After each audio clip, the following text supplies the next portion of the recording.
Samani, naitwa Naomi Julian.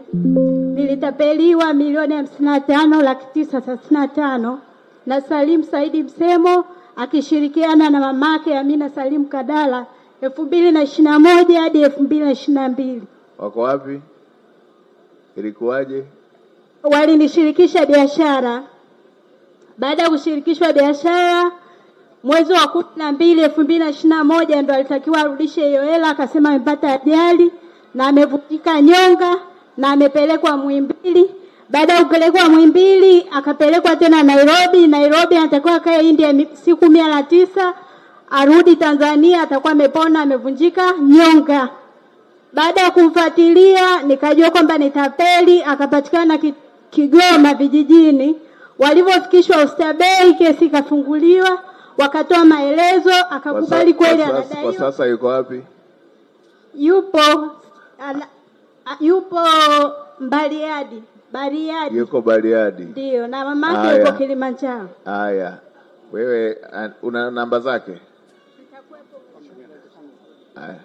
RPC yuko wapi? Kamanda wa polisi wa mkoa yuko wapi? Kamanda, hebu chukua huyo chukua namba za huyo mtu aliyeondoka na fedha ya mama huyo. Chukua namba zake.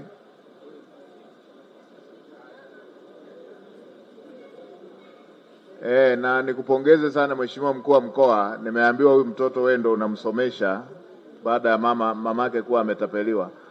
Hebu tafuta namba za huyo mdau, muite kwa utaratibu, aje aelezee hilo jambo la fedha hizo. Kama ni kweli ni utapeli, chukua hatua, mkamate, asiwe huru mpaka arudishe hizo fedha. Kama ni kirafiki, muite aje arudishe. Kama ni kweli katapeli, ukajiridhisha ametapeli, kamata, asiwe huru mpaka arudishe fedha ya huyo mama. Hii mambo ya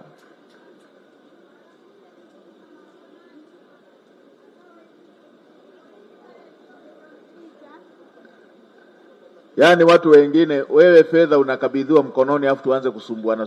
Haya mambo ya kusumbuana mimi ndio siyapendi. Haya mambo ya kuanza kuzungushana kwa jambo ambalo mtu amepewa mkononi. Kwa hiyo kamanda, wewe endelea na hiyo. Tafuta alipo, jiridhishe, chunguza kama kweli katapeli. Utapeli haukubaliki. Kama ni kirafiki, mpe muda arudishe hizo fedha. Kama katapeli, chukua hatua. Mambo ya kusumbua wanyonge huku, kutumia janja hii